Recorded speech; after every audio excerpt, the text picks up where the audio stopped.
In 1966, a young production assistant named Michael Douglas was working on the set of the movie Cast a Giant Shadow, starring his father, Kirk Douglas. When the director needed someone to drive a military jeep through a scene, Kirk volunteered his son, and a legendary career on screen was born. The son of a Hollywood icon, Michael made his own name with a string of hit movies in the 1980s, from Wall Street and Fatal Attraction to Romancing the Stone, a run that continues today with his Golden Globe-winning Netflix series, The Kominsky Method. Michael and I got together for an in-person Sunday sit-down near his home along the Hudson River outside of New York. Hey, Michael, how are you? I'm vaccinated. For one of my first times out in a restaurant to be with Michael Douglas. Michael Douglas has played some of the most memorable, dramatic roles in movie history. Greed, for lack of a better word, is good. You tell my wife, I'll kill you. My name is Andrew Shepard, and I am the president. But as his hit series The Kominsky Method reminds us, the Oscar winner can do comedy, too. For a man of your age, is the kiss of death. Kiss of death. The 76-year-old Douglas earned a Golden Globe Award playing Sandy Kominsky, a briefly successful actor turned acting coach, whose best friend and agent, Norman Newlander, is played by another Academy Award winner, Alan Arkin. Boy, oh boy, what a great funeral. In the show's third and final season, Kominsky says goodbye to his old friend. We are here today to mourn the passing of my grandfather's meat body. Scientology. It opens at a funeral, and it's one of the funniest scenes I've seen on television in a long time. For the record, you know, I did call the city of L.A. about setting you on fire in a rowboat, but I couldn't get a permit for a Viking funeral. I don't know if Netflix is going to shoot me with a blowgun in the back of the neck. They're very paranoid about giving information away. But I think we're okay. I'm told we're okay with that. A lot of the fun of the show, you and Alan, are sort of dealing with these questions around aging and laughing about them. What's funny about that? It's so hard to find anything attractive about getting older. We go through the litany of issues of getting older. A back injury comes to mind. Right. Prostate issues. Yeah. Yes, a little bit of that. We're all over the body. What, no spooning? What does it feel like to be sort of at the end of this run? I really enjoyed this. You got great writing, really, really good cast, ensemble, and, well, I shouldn't say it, and no heads. So that really makes it a pleasant experience. Is that a Michael Douglas policy on set? It has in the last 10 or 15 years. I do not have much patience with any talent that doesn't work ensemble together with everybody else. So we'll post that up on all of your sets. I do. I put that little flag. It's no heads. After a half-century in show business, Douglas has earned the right to make a few rules.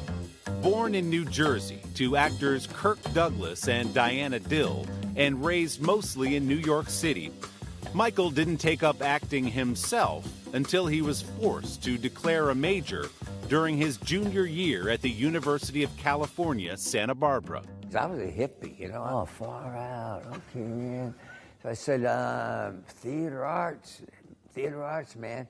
You know, I thought it'd be easy. I was painfully shy and awkward and had terrible stage fright. It's interesting to hear you say you didn't start acting until college. The sort of mythology around you is that, you know, you're the scion to this royalty in Hollywood. Well, I love the Hollywood royalty story. We were living in a one-room apartment in Greenwich Village, New York, and it wasn't until maybe I was like 6 when Dad finally went out to California. When he was out there for about a year, when my mother said, we're heading back east, we're getting out of here.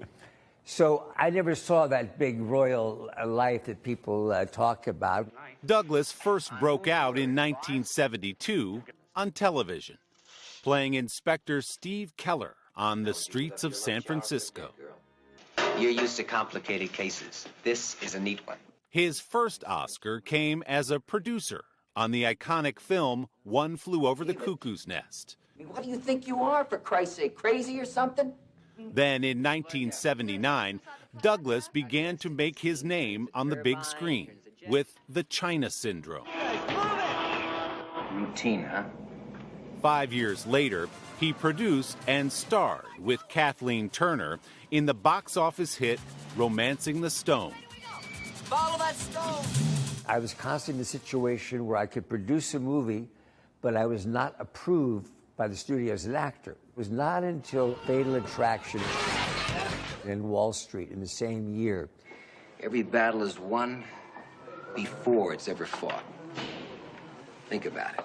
That I finally felt like I stepped outside of the shadow of my father and had kind of created my own career. Wall Street earned Douglas that Academy Award and a new group of fans. The weird thing about Wall Street was Gordon GEKKO was a villain. He was a bad guy. But if I tell you, Willie, how many people come up to you on Wall Street, hey, Reed is good, you're the man, you're the reason why I'm on Wall Street, I saw that movie. I said, guys, I was the bad guy. No. At home in Westchester County, outside of New York City, Douglas and his wife of 20 years, fellow Oscar winner Catherine ZETA-JONES, have raised their 2 children away from the glare of Hollywood. Once you get out of L.A., everything sort of drifts off for your family and kids as far as notoriety and publicity. In terms of paparazzi, they don't want to bother coming up. So it gives a lot of privacy for the kids. Douglas began a new chapter after surviving stage 4 tongue cancer a decade ago, an experience that put his life and career into perspective. Do you allow yourself to stop and say, wow, maybe I have had a pretty good run? I'm really proud of my batting record. I mean, it's not home runs. There's a lot of singles and doubles. Yeah, I'm proud about it. What's next for you? What are you looking at over the horizon? You have to pace yourself. You know, I'm 76. God bless my dad was 103. You want to pick your spots, really. You know what I'm saying? You don't want to choose what you want to, how you want to spend your time. Just a great guy and so fun to talk with. Our big thanks to the Red Hat Restaurant, a good spot along the river in Irvington, New York, for hosting our conversation. The 3rd and final season of the Kominsky Method begins streaming this Friday, May 28th on Netflix. And don't forget to subscribe to the Sunday Sitdown podcast to hear the full-length interview with Michael Douglas. You can find it on Apple Podcasts or wherever you get yours. Hey, thanks for watching our YouTube channel. Find your favorite recipes, celebrity interviews, uplifting stories, shop our favorite deals, and so much more with the Today app. Download it now.